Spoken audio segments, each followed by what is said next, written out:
Hi guys. So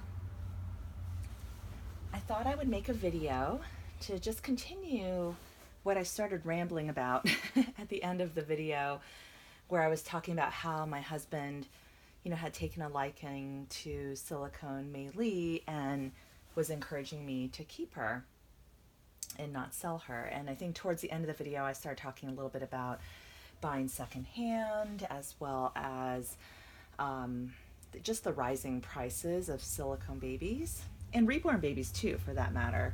Although I do think that I've noticed more of a price hike with silicone babies, and I can talk about that here in a second. So Kelliegirl made a really interesting video about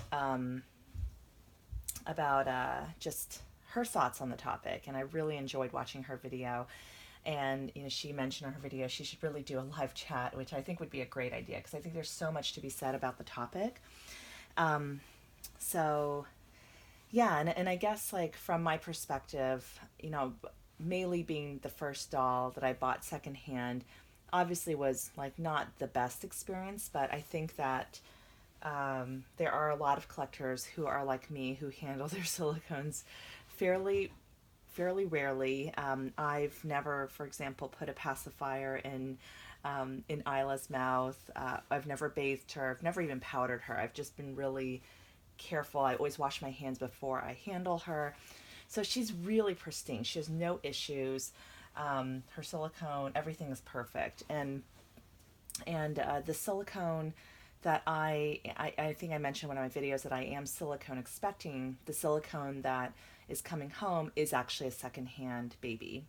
And so I did want to mention that. I do feel a lot more comfortable about this purchase, just given all the positive feedback that this seller has, and she seems like somebody who really takes care of her dolls. So I feel very confident that I'm going to get a baby that is in really good condition, and I'm going to be very happy. But yeah, and I think that, to Kelliegirl's point, you know, to afford a silicone these days, buying secondhand and on the secondary market is really the best way to get a good deal. And there are probably some sellers who, for whatever reason, they're like, you know what, I paid X amount for that baby and I just don't feel comfortable asking for more than that. Even if that amount that they paid for that baby was, several years ago, and the baby has appreciated in value, they don't feel comfortable kind of asking for more than what they paid. It is interesting because there are like several threads in all the different doll forms about doll flippers, and there's this one person who buys, I don't think she does this with silicones, but she buys reborns on eBay and in some cases really negotiates the price down, and then almost immediately resells the doll and resells it for a higher price. And so, just like you would flip a house, like let's say you bought a fixer upper, then fix the house up, and then put it back on the market and try to make money from doing that. And there's nothing morally wrong about it, but it really rubs people the wrong way, the way she goes about doing that. Um, and obviously this is a free trade economy. We buy and we sell, and an item is worth what somebody is willing to pay for it. I mean, kind of plain and simple. But so, when Kelly was talking about how she resold a doll for actually, a lot of times she takes a loss, but a couple times she has been able to get to make a profit. I see nothing wrong with that. The baby that I had seen on Dolphin, I was thinking to myself, I know how much that baby would have cost back then when that edition came out, and I just found it so fascinating that, okay, now this baby is clearly no longer brand new, but I think really probably ended up selling for, I would guess, almost double what the seller originally purchased the baby for, and it was just really amazing. But yeah, I mean, these babies, and especially like Kelly said, babies by certain artists, really, the artists raise their prices, over the years, And I think it's because the market will pay it, unfortunately. It just is what it is. And the sad thing is it really puts owning a silicone, and especially a full body silicone, out of reach for a lot of people. Now, I do think that you can get some good. I don't see a lot of full body silicone kits. These are usually additions from, and I could be totally wrong on this, so people who know the subject better, please feel free to jump in and correct me and make a video. I would love to hear your thoughts. But from what I have observed, a lot of the price increases have been, with the artists who are, kind of, they're the ones molding, sculpting, pouring, painting, rooting, doing everything for the babies start to finish. And those babies, I think, tend to be more expensive. And there's a limited edition, limited number, of those babies that are out there. Sometimes it might be just a very small edition.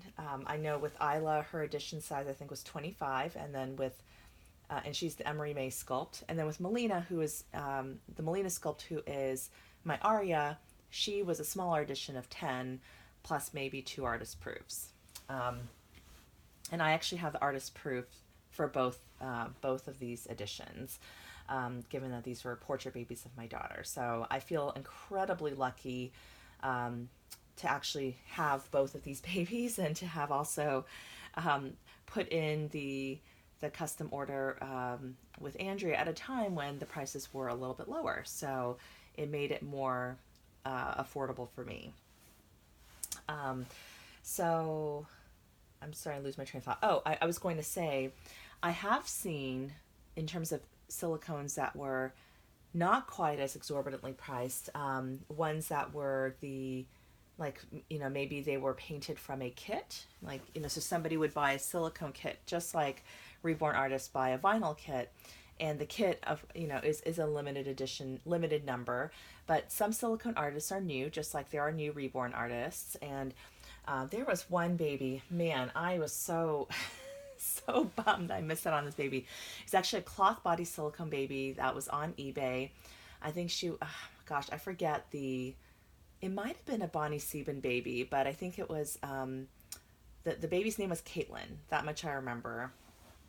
And I remember the baby, the painter, the artist was basically listing her like a starting bid. I think the starting bid might have been like $800 or $900. So it was basically just a little bit more than what the kit cost. So if somebody had ended up purchasing it for that starting bid, she would have just broken even. She wouldn't have really made any money off of that baby. So it was really interesting because, the baby was beautifully painted. She was actually a very experienced reborn artist, but this was, I think her first attempt painting silicone, but she did a really beautiful job. The baby looked beautiful, and I really wanted it. I was like, wow, that's a really good price for a beautifully painted, realistic looking silicone baby. And I thought, okay, I'm going to bid. And then, and the baby did end up selling for, I think it was $1,200. And I know it's maybe faux pas to talk too much about actual prices, on these chats, but that to me is a very good price, especially these days, for a cloth body silicone that is painted very well and, brand new, from an artist. So, and I missed out on the baby because I remember I was at church, I was trying to bid on this baby from my phone, and I was trying to be clever and, of course, snipe the auction in the last seconds. And then I type in my bid, and I wasn't logged in. And by the time I logged in, it was too late. I had just was cutting it way too close. I think I was trying to do this in the last 10 seconds. And when I found I wasn't logged in, I was in a total panic. And I was like, no! So I missed out on that baby, but it's okay. It wasn't meant to be, clearly. So lesson learned when you're bidding on eBay auctions on your phone.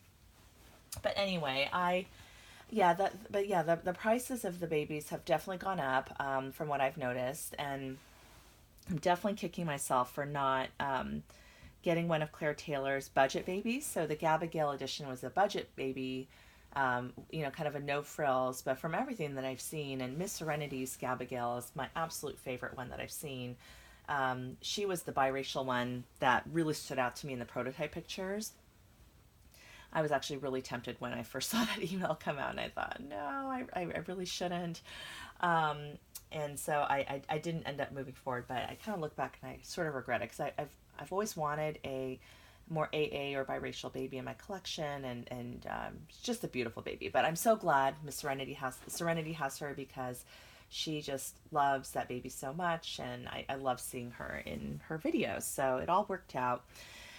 But yeah, I mean, but Claire's, she called that a budget baby because she does have, her normal, full body, full body silicones, and, um, are more expensive. And so, but I hope she does make more budget babies in the future. I really do, because I would love to own one of her babies, and I would love to at least just see one of her babies, maybe at a Dolly meetup or at the doll show. Maybe someone will bring theirs. So if you have a Claire Taylor baby and you're planning to go to the doll show, I would love it if you would bring her. I would love to bring her or him, and I would love to see your baby. Um, and I'm talking about the Rose Doll show, not the IDTNS show, which is happening right now. Um, so yeah, so with regards to the prices, yeah, it does make it harder and harder for us to afford these babies. But as they, technology gets more and more advanced, these babies now have drink and wet systems. And you guys saw my video about the baby that has the breathing mechanism. And apparently BabyClon also has a baby that can like do a sucking motion. Um, and so, yeah, I mean, these babies are just getting more and more realistic. And, I personally want a beautifully realistic looking baby. I don't need it to do all those things, although I think it would be kind of cool to see one. I don't know if I personally need to own one in my collection. And I'm sure the price would be really high, but I'll be really curious to see how that auction ends, and to see how much that baby ends up selling for. But yeah, I am so, so thankful to have Miss Isla here, my Emerie Mei baby from Andrea. She's just perfect in my eyes. I'm just so blessed, so lucky to have her. Um, and I don't know if I could afford a similar. I don't know. If this baby were a new edition released out on the market today, I she would be a lot more expensive than what I paid for her. And so I am very, very thankful to have been able to get her, when I was able to do that. And so I guess another thought too. And I was watching Erica Jones's video about her Erilyn by Georgia Pagode, who she names Amber.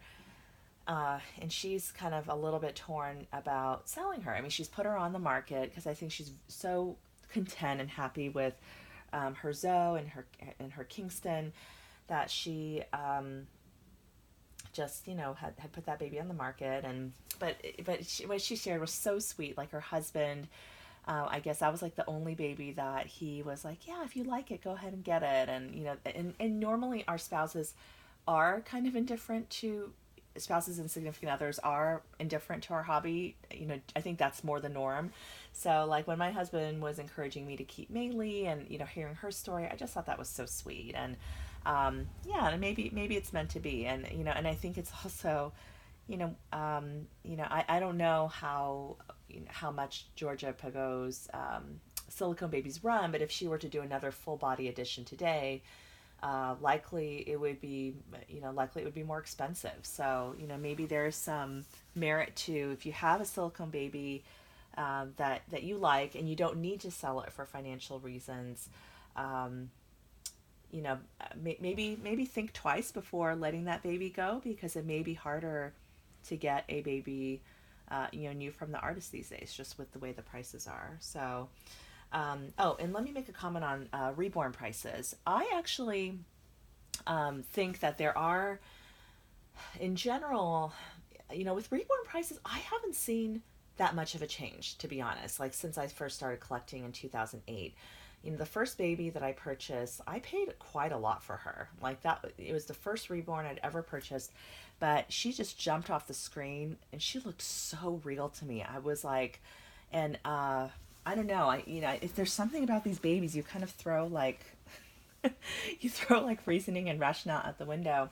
But I paid quite a bit for her. So and then my second and third ones were also expensive. It wasn't like back then, these babies only costed a couple $100s, and oh my gosh, now these babies, like for a really good one, are all like 1,000 plus. That's not necessarily the case. I felt like good, well painted babies back then were also selling for 1,000 plus, and then of course Helen Jelland, her babies go for multiple thousands. And so I think that is obviously still the case today with some well painted reborns. Um, but on the other end of the spectrum, there are also some very affordable reborns as well. They may not be the most realistically painted, but if you are just kind of starting out in your collection and you're willing to take a chance on a newer artist or an artist that may not have prototype level skills, um, you can definitely get a nice baby, a baby that's nice to hold, that does look real, from a little bit of a distance, and you can get a baby like that for a really good price. There are some artists who only charge 150 or 200 or 250 for a baby that might be a Bountiful Baby sculpt, for example. And for limited edition babies, you might be able to, those might start more in the 350, 400 range, because the artist needs to recoup their costs. It's just not, doesn't make any sense to run a business if you can't at least get what you put into the baby in terms of materials. But